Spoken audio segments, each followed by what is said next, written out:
Mega is an improvised satire from the staff of a fictional megachurch.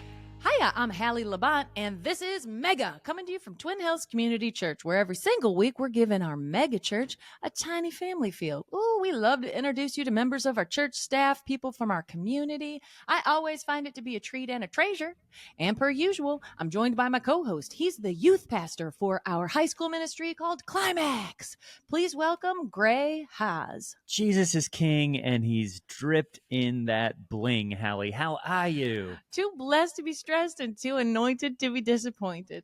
Well, just like the Holy Spirit strums the strings of our hearts, our guest today is a guitar tech extraordinaire, strumming them for his what the fuck Pleasure. am I trying to say? That's kind of gross. God's pleasure.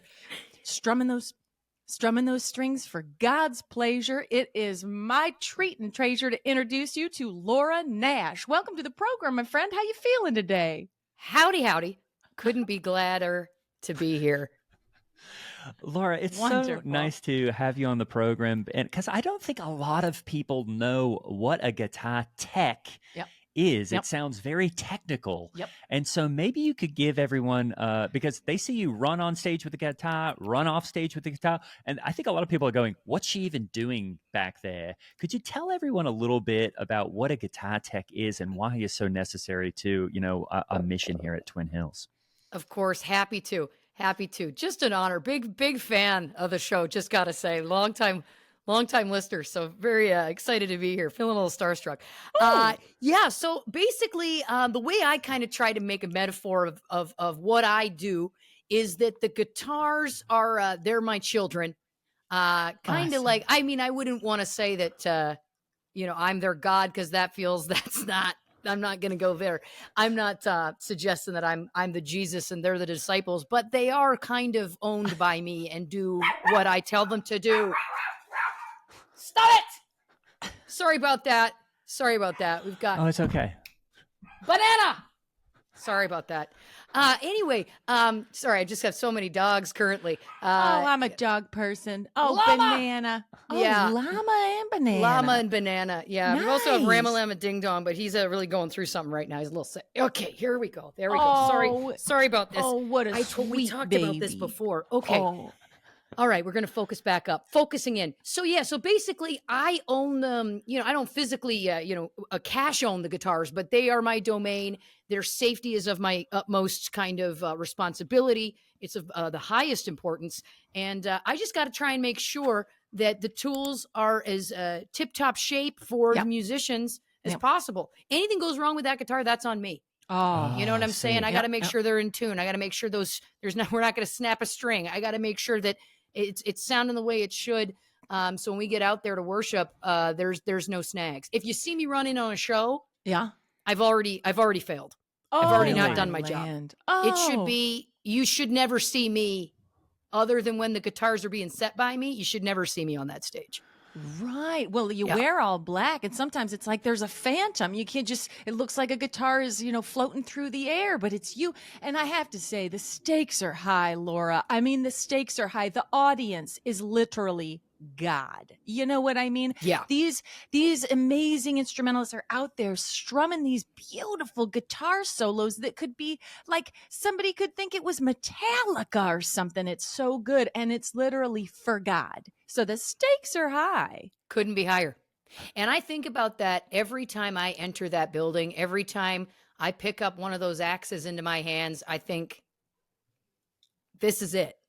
This is the day, you know. God's watching, and we're performing for an audience of one, if I'm being honest. See? Sure, there may be thousands of people screaming fans in the crowd. That's not why I do it. That's not why I do it. I'm doing it for one. I'm tuning that guitar for one man, and he's up there.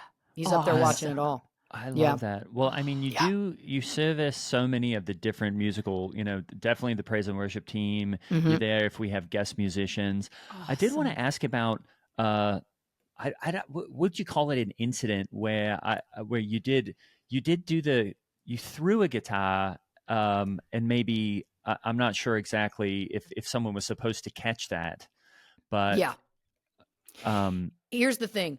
What had happened was Troy Slattery Troy Slattery was he was about to start the solo in one of the biggest songs that they were that's of course we're talking about the band Keep Sweet, and they were about to go into a solo on one of their songs, and he snapped a string. I saw it, and I see it all. I'm watching. I got eyes everywhere. You know what I mean? So I'm off to the side. I see it happen, and in that moment, I had to say to myself, "Do you let the rest of the band noodle? Do you let them improvise while I walk out there and and switch out the guitars?" And I thought, heck no, no way, not on my watch. And I gave a whistle. And I thought that Troy would know that meant incoming, because I have another one to go. I have triples of every guitar. Oh, wow. Yeah, and that's coming out of my own pocket. That's not covered by church funds. Wouldn't want it to. Because if something goes wrong, again, that's on me. So I'm pulling out of my personal inventory, and I gave a whistle, and I threw the guitar, and unfortunately, Troy didn't hear it, and he said after the fact, even if he had heard it, he probably wouldn't have had any idea what that was indicating, because we've never gone over this in any sort of protocol way before. So he did end up getting quite a few stitches, unfortunately, in his forehead and upper cheek on the right side there. But sometimes you got to take a swing. That's right. You got to take a swing. And I mean, I don't think anyone really noticed that wasn't, I guess, in the front, maybe 15 rows. But I guess I only noticed because when you threw the second guitar, when, and because as you said, you do have three. Mm-hmm. And so did you just think that maybe after the first one, you're like, well, he's definitely going to get this one? Honest to God, that was exactly it. I thought there's no possible way he's not going to be prepared now. I've hit him. He's bleeding, and at my watch, I'm like, we can still get this before this solo. We can still salvage part of the solo. And that's all I'm thinking about.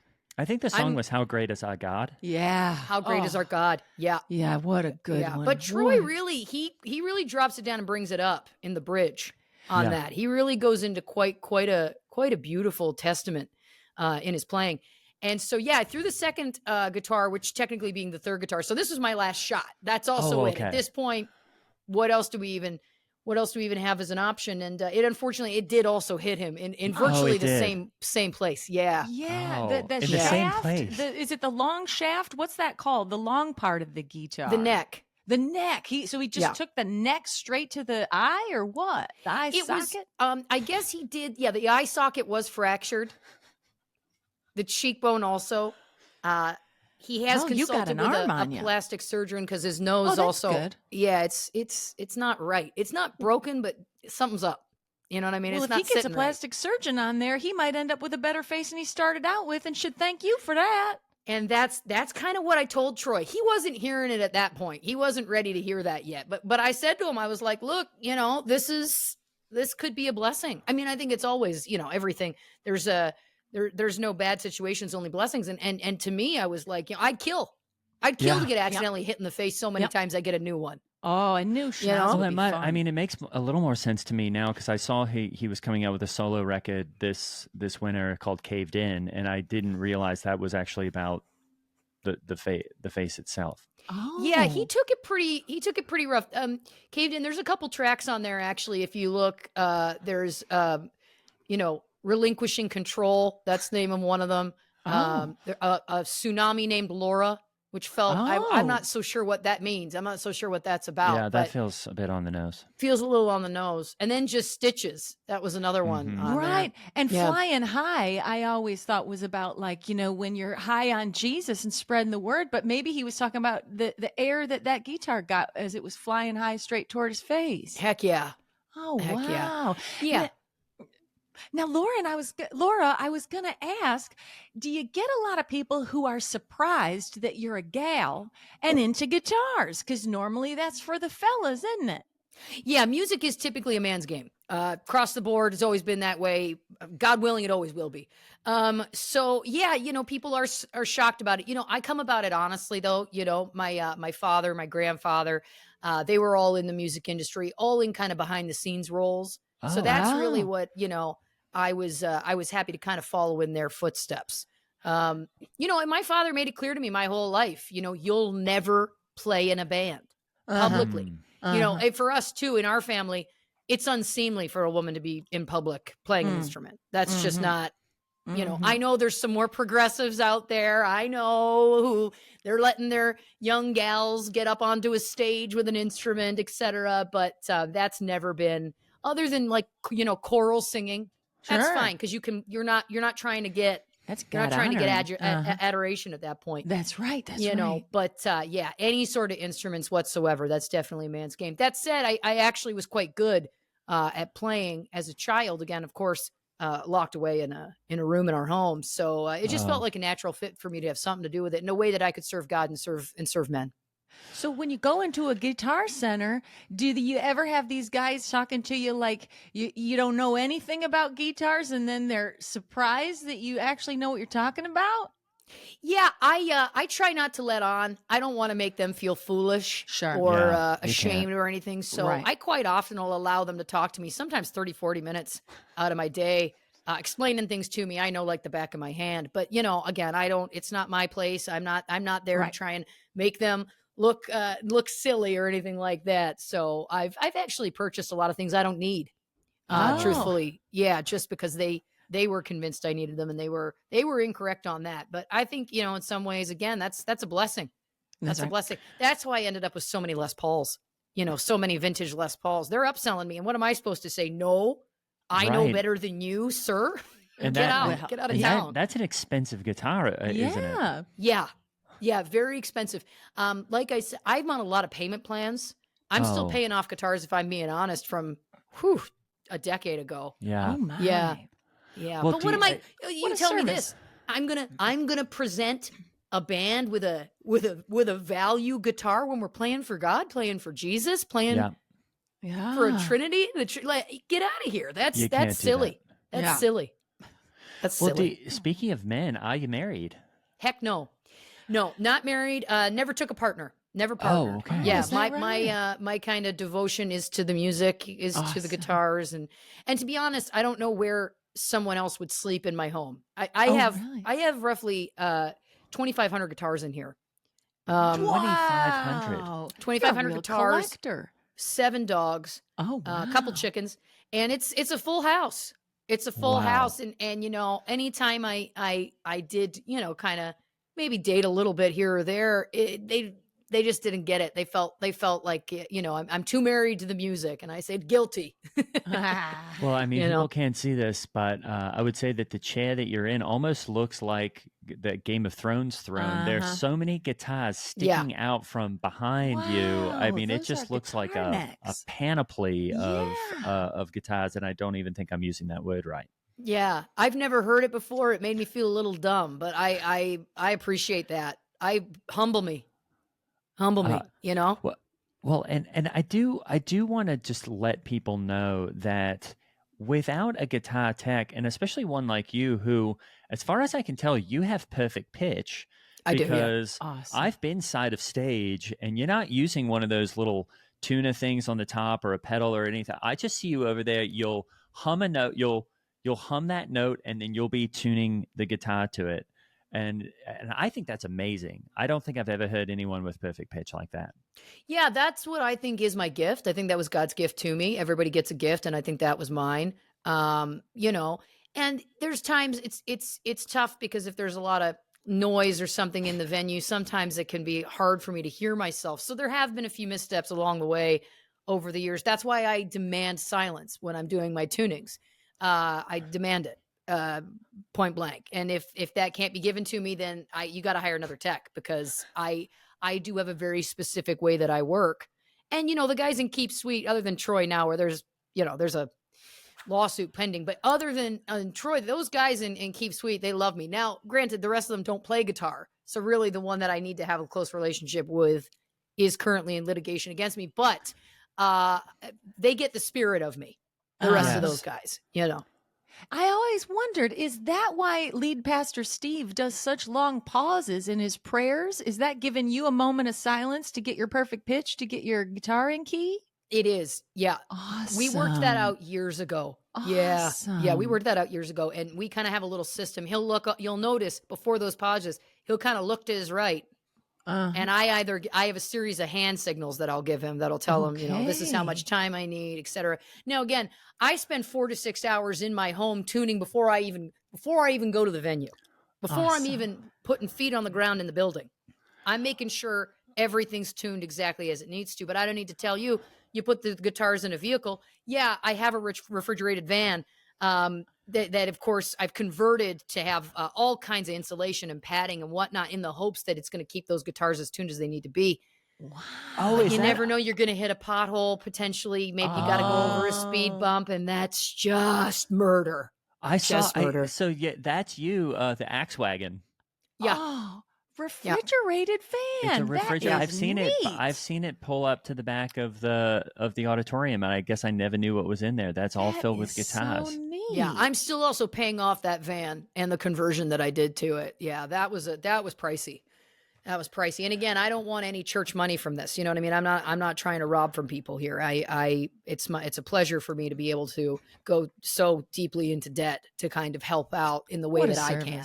Yes. What a service. And I wanted to tell you, Laura, that you've been a little personal hero of mine. I ever since the Sunday Mother's Day service, what a massive program we were putting on to honor all these, Christian moms. And when you were running back, I was down in the bullpen, so I had a perfect sight of you when you were running back with a guitar and you snapped your Achilles tendon and started to fall into the orchestra pit. And the way you threw the guitar up and a vocalist caught it as you were going down. And I don't even know what happened. And you broke your collarbone or something, but you saved the guitar and sacrificed your body. I said, that's like Jesus. Oh, wow. What an honor to hear that. I mean, that's why I do it. I mean, I'm not doing it for the acclaim, but if I was doing it for the acclaim, I'd love hearing that comment, So thank you. Metaphorically. It was like watching American Gladiator or something. Yeah. It was amazing. And the way you disappeared into the pit. Was it okay down there? What happened? Yeah, no, it wasn't. It was a bit of a nightmare, to be honest with you. Yeah, the Achilles went. I did continue. I broke my collarbone and just a slight skull fracture as well. That's why if you see me around the last little while, I was in a helmet for a period of time. I have been cleared by the doctors to take that off now, unless I'm doing anything physical. So I will be wearing it during service from now on, just in case. Yeah. But I'm going to be taking a lot more precautions, a lot more. I think it makes you look tough. It also kind of makes you look like they put those on babies a lot now when the babies' heads aren't perfect. They're giving them out like candy. I don't know if you've noticed this. To me, I feel a bit mixed about it. Yeah, because to me, if God wants a child to have a cone head, that child has a cone head. Why are we questioning his design? See, I couldn't agree. I don't think every baby needs to have the most perfect round head. In fact, I think it's a bit unnerving if all the babies have the same shape head. You know what I mean? I do know what you mean. It feels to me like, I struggle with doctors to begin with.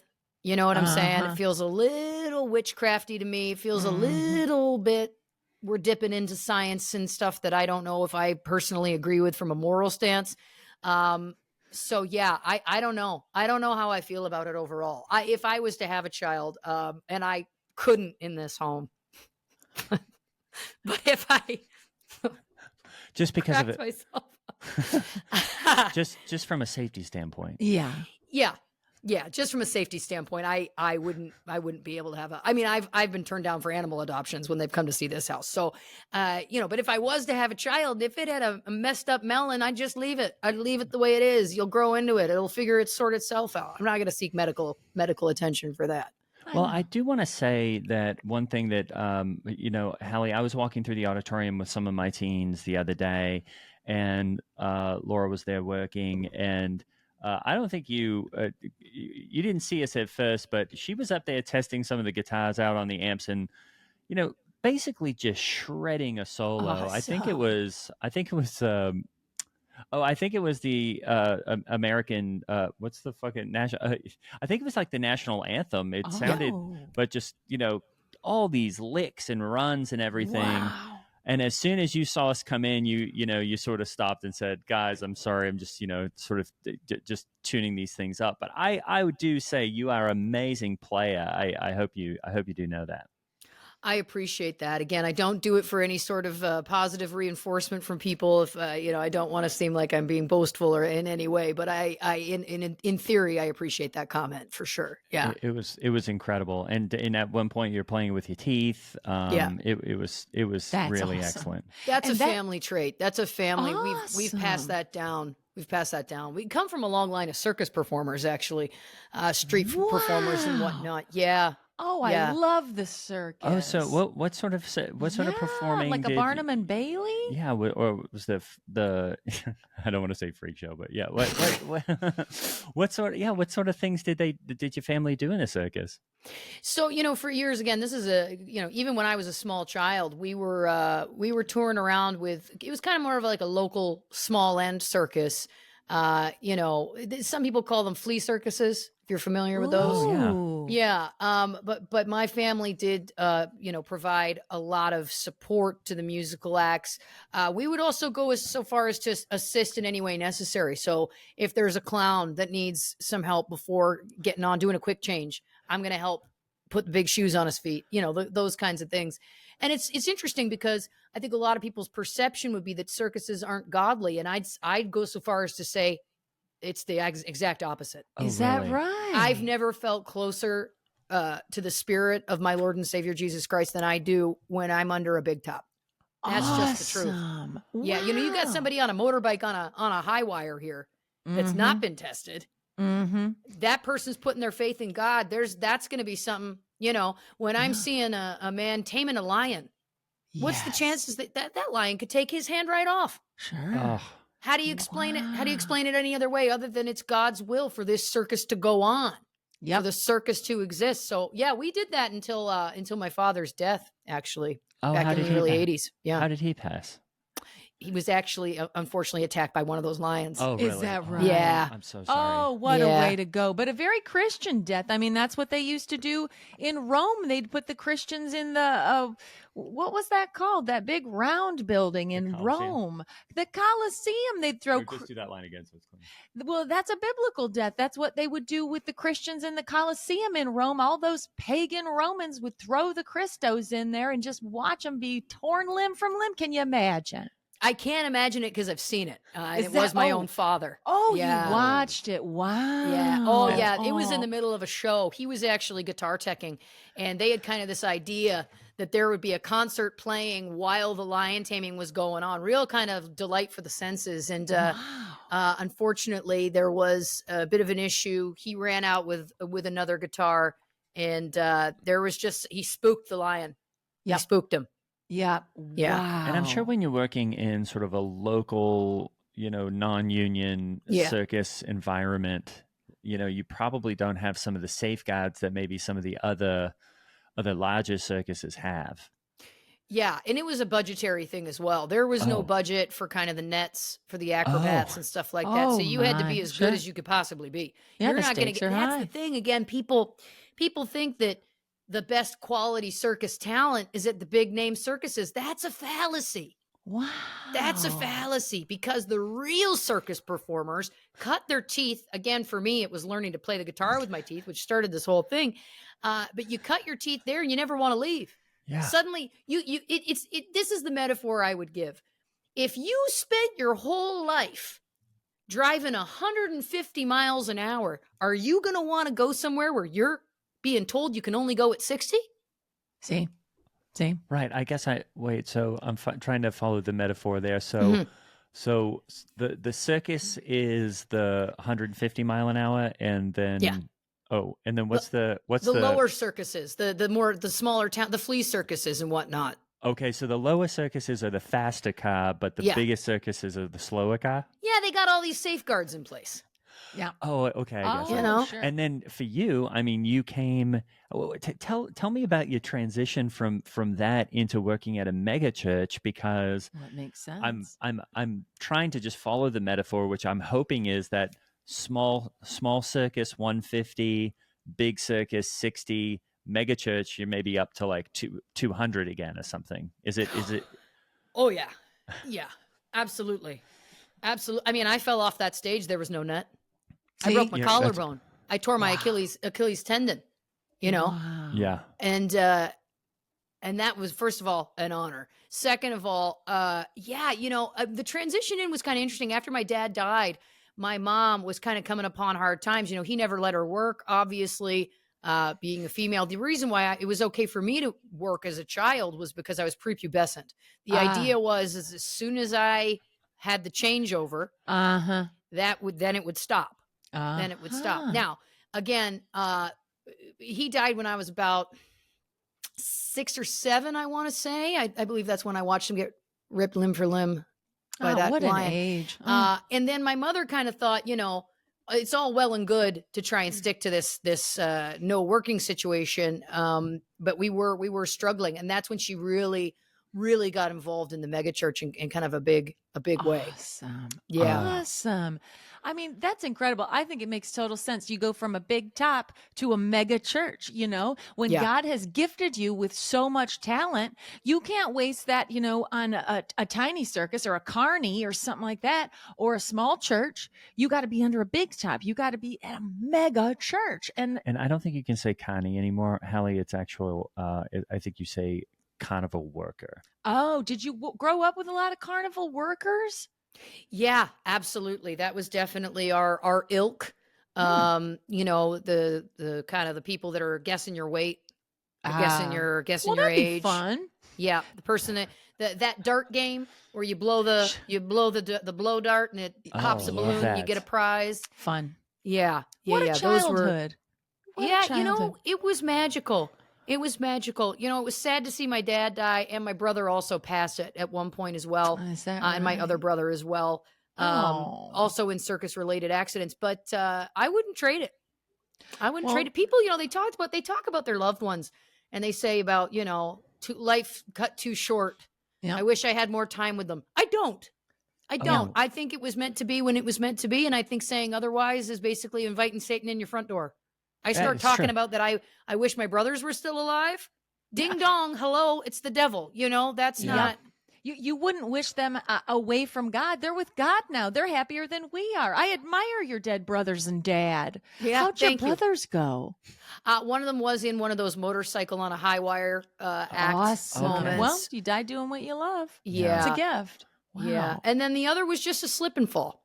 Is that right? Oh, Yeah. that And he is was a just- young child, and they were very surprised that, because, you know, typically young children, they can take a fall. Sure. can They're just get a closer to the couple- ground. But we also didn't go to doctors back then or anything like that. So it's I possible see. that he could have maybe lived if he had gotten medical attention. But that's, you know, who knows? I guess a slip and fall also depending on what you're slipping from and falling onto or off of. Yeah. This was, he just tripped over. He just tripped over his own feet, actually. Oh, okay. Is So that really, right? Yeah. Like wearing clown shoes or something, or just No. He just turned his ankle, and he hit his head, and then it was over the course of about 10 days. He slowly bled out. Yeah. Wow. Well, it shows an amazing amount of faith that your family had. Just, you know, really letting God decide if he was going to heal him or not, shooting up those prayers, you know, Yeah. instead of Yeah. maybe getting his skull super glued, you just praying and praying. And you know what? It sounds like God was like, nah, I want him here with me now. Yeah. You know? It's true. I mean, all this, Absolutely. it reminds me actually of an awesome. I remember in Australia, which is where I'm from, we used to go to a circus, and it was probably a similar thing, Oh. but it was just called Terry Chisholm's Clowns vs. Tigers. And all it was really just a ring. They would release a bunch of wild tigers that they would bring in from India, and they would have a bunch of clowns. Oh, And wow. at the end of the night, you never knew who would win. It sometimes it was the clowns, sometimes it was the tigers. Most of the time it was the tigers. But it was really entertaining, and I didn't want to have nets and all the gobbledygook that you're talking about. And yes, Yeah. sometimes people didn't make it, but I do think ultimately it made for better entertainment. I think now we're just a Oh. little too kid gloves with these things, aren't we? Oh, absolutely. I couldn't agree more. You know, I think when I think back to what I was growing up on and how it formed me and shaped me, I think the kids now, there's all this kind of worry about them being traumatized. And to me, that's what childhood is about. I You want gotta constant traumas. Toughen up. If I had children, which again, I absolutely could not in this house, but if I had children, I'd want them getting traumatized from as soon as they come out of the womb. You I mean, know, Jesus let's, let's get it started. thank you very much. Jesus. And we think we're better. We think that our kids are better than Jesus. That's ridiculous to me. I'll I never know. understand that.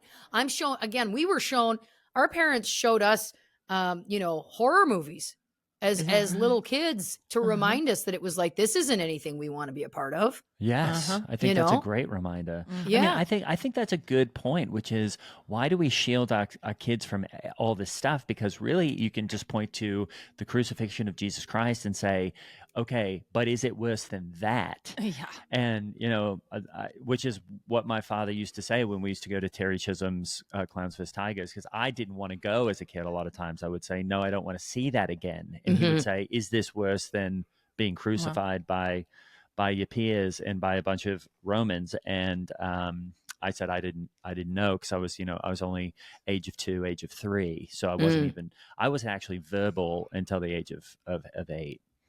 Right. Age of 9, yeah. Right. Actually, I might have been 12, yeah. Interesting.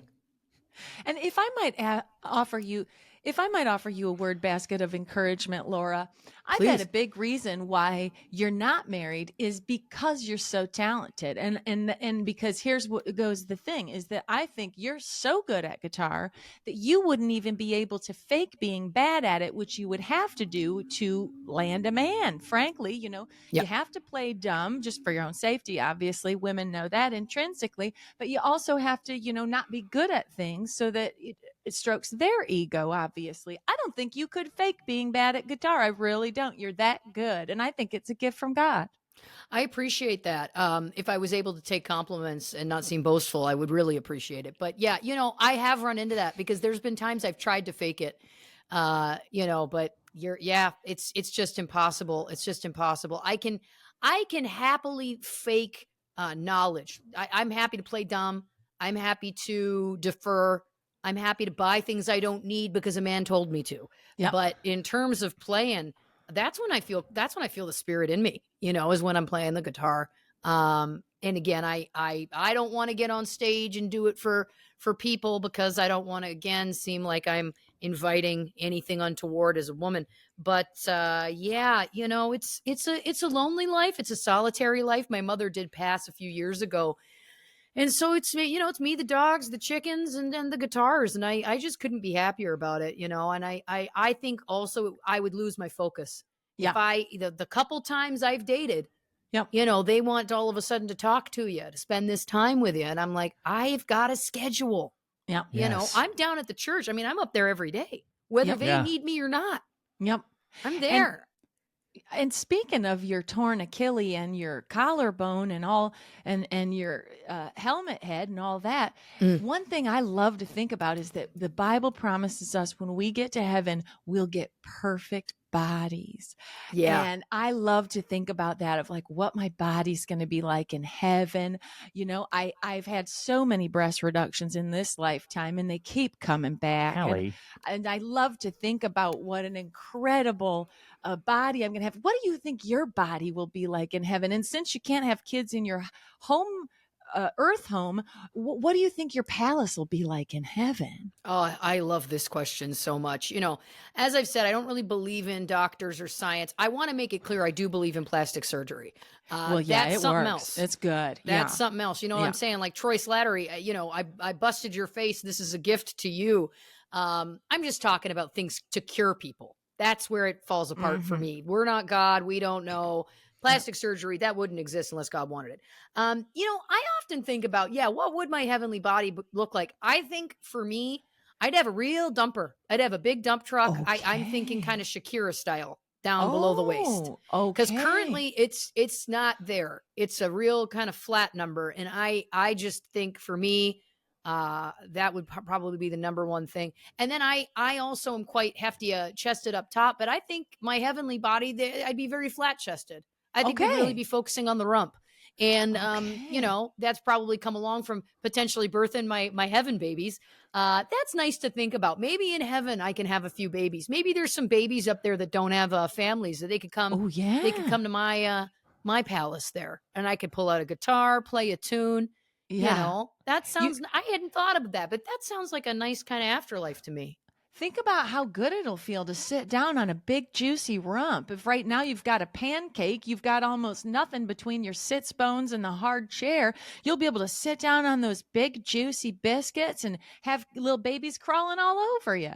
That is heaven. Yeah, I do carry a rubber ring in real life everywhere I go because it's, I yeah. did notice you're on there now. Yeah, Oh, that's nice. Is that one of those hemorrhoid donuts, or how do you it do is. it? Oh, cool. It is. Now, again, I don't have a hemorrhoid issue. It is just that I have zero body fat whatsoever on my butt. So it's the sit bones can be quite painful. Well, that'll be a nice thing about having heaven babies instead of human babies on earth, because I'll tell you, once you push a human baby out of your body, you're going to have hemorrhoids for the rest of your life. Hallie, we I don't mean, need to... you have to use a big, thick loofah in the shower so that you Sure. never, catch a glimpse of them with your own hand when you're washing back there. Right. Yeah, I've Googled them, but I've never had them. I wanted to know. I wanted to know what all the fuss was about. Why is there a cream for this? Preparation H. Hemorrhoids are such a thing. It needs its own cream. I know. And how does cream heal something? I don't even know what a hemorrhoid is now that I think about it. I don't either. I really don't. I think it's a little blood balloon. So is it like, you got two testicles coming out of your Hallie, we bum don't hole? need to... I think a hemorrhoid could be best described as a little testicle blood balloon. By the way, On I your did butt. want to tell you, I'm so glad I didn't forget this. I love that you have those swinging gonads in the back of on the back of your refrigerated truck. I think that's funny. That's so great. That's just a chuckle. That's just a laugh, and I think it's because people expect when they see that when the van pulls up, they're expecting to see a gentleman walk out of there because of the truck nuts. And it makes me laugh every time. I see the look on someone's face. And you know what, to me, what a gift I've given them. See, that day, they've had a laugh. They've had a chuckle. Perhaps maybe they're going through something. Maybe they have an incurable cancer, but I have truck nuts and that gave them a laugh because I'm a lady. That's good, clean fun. No one's getting hurt there.